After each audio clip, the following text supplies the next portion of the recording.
আর্থিক খাতে কোনো রাজনৈতিক হস্তক্ষেপ থাকবে না বললেন অর্থমন্ত্রী। যুক্তরাষ্ট্রের সঙ্গে বাণিজ্য চুক্তি পর্যালোচনার ঘোষণা উপদেষ্টার। গবেষণা ও উদ্ভাবনে মনোযোগী হতে বিশ্ববিদ্যালয়গুলোর প্রতি প্রধানমন্ত্রীর আহ্বান। উচ্চশিক্ষা বিষয়ক জাতীয় কর্মশালা উদ্বোধন।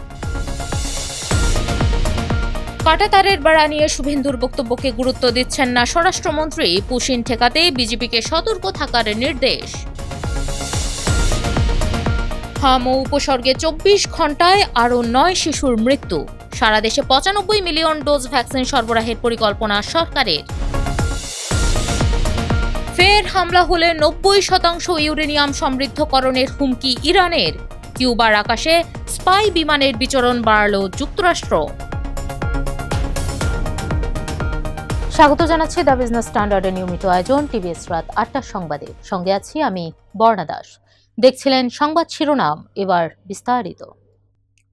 আর্থিক খাত সহ সংশ্লিষ্ট অর্থনৈতিক সেক্টরে কোনো ধরনের রাজনৈতিক হস্তক্ষেপ থাকবে না বলে জানিয়েছেন অর্থমন্ত্রী আমির খসরু মাহমুদ চৌধুরী। তিনি বলেছেন, সরকারের কোনো রাজনৈতিক নিয়োগ বা প্রভাব এই খাতে কাজ করবে না। 12 মে রাজধানীর একটি হোটেলে আয়োজিত বাংলাদেশ স্টার্ট আপ ইনভেস্টমেন্ট কোম্পানির উদ্বোধনী অনুষ্ঠানে তিনি এসব কথা বলেন।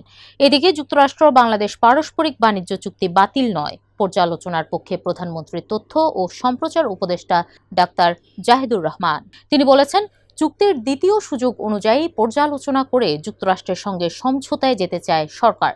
সকালে সচিবালয়ে নিয়মিত সংবাদ সম্মেলনে যুক্তরাষ্ট্র বাংলাদেশ পারস্পরিক বাণিজ্য চুক্তি নিয়ে সাংবাদিকদের প্রশ্নের জবাবে একথা বলেন প্রধানমন্ত্রীর তথ্য উপদেষ্টা। বিশ্ববিদ্যালয়গুলোকে গবেষণা ও উদ্ভাবনের দিকে মনোযোগী হওয়ার আহ্বান জানিয়েছেন প্রধানমন্ত্রী তারেক রহমান। 12 মে ঢাকা বিশ্ববিদ্যালয়ের নওয়াব আলী চৌধুরী সিনেট ভবনে এক কর্মশালার উদ্বোধনী অনুষ্ঠানে এ আহ্বান জানান তিনি। একবিংশ শতাব্দীতে শিক্ষা, গবেষণা ও জ্ঞানের উৎকর্ষ অর্জনের ক্ষেত্রে দেশের বিশ্ববিদ্যালয়গুলোর অবস্থান এখনও প্রত্যাশিত উচ্চতায় পৌঁছাতে পারেনি বলেও মন্তব্য করেন প্রধানমন্ত্রী। এর আগে দেশের উচ্চশিক্ষা ব্যবস্থাকে সময় উপযোগী, অন্তর্ভুক্তিমূলক ও টেকসইভাবে রূপান্তরের লক্ষ্যে একদিনব্যাপী উচ্চশিক্ষা রূপান্তরে জাতীয় কর্মশালা উদ্বোধন করেন প্রধানমন্ত্রী। বাংলাদেশ সীমান্তে কাঁটাতারের বেড়া নির্মাণ নিয়ে পশ্চিমবঙ্গের মুখ্যমন্ত্রী শুভেন্দু অধিকারীর বক্তব্যকে গুরুত্ব দেওয়ার প্রয়োজন নেই বলে মন্তব্য করেছেন স্বরাষ্ট্রমন্ত্রী সালাউদ্দিন আহমদ। দুই দেশের সার্বভৌমত্ব অক্ষুণ্ণ রেখে ভারত এই ধরনের কোনো উদ্যোগ নিলে সেটা নিয়ে কূটনৈতিক পর্যায়ে আলোচনা হতে পারে বলেও মত দিয়েছেন তিনি। 12 মে সচিবালয়ে আসন্ন ঈদুল আজহার নিরাপত্তা ও অন্যান্য প্রস্তুতি নিয়ে আয়োজিত সভা শেষে সাংবাদিকদের প্রশ্নের জবাবে তিনি এসব কথা বলেন।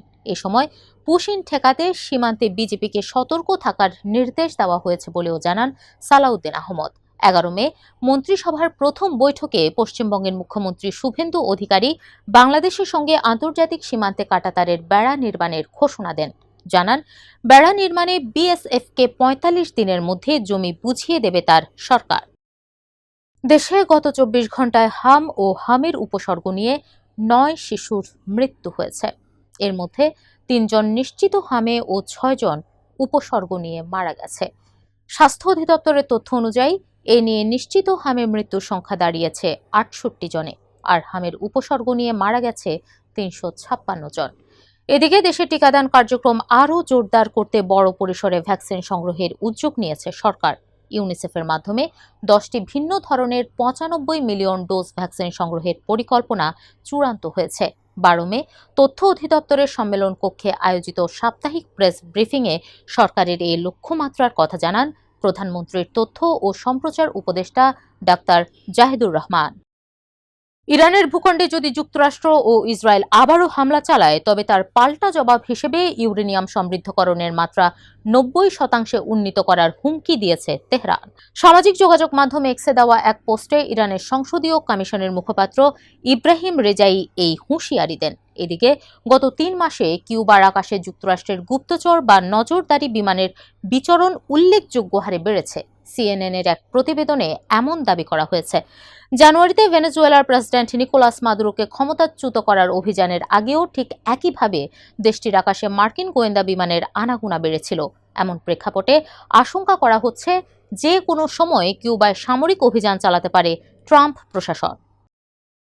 দর্শক, এ ছিল টিভিএস রাত 8টার সংবাদে। এতক্ষণ সাথে থাকার জন্য ধন্যবাদ সবাইকে।